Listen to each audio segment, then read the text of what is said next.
Exercise 18. A ribbon is sold by length.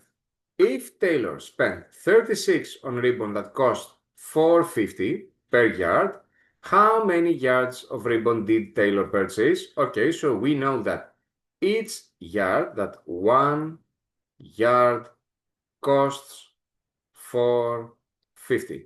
So she spent a total of $36 on ribbons. So we want to find the length of the yards she did purchase. That's a simple proportion. 1 over x is 4.5 over 36. We do a cross multiplication. 450, x is 36. And finally, we divide both sides by 450.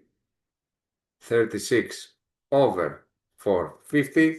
If I use my calculator, I will get that should be equal to 8.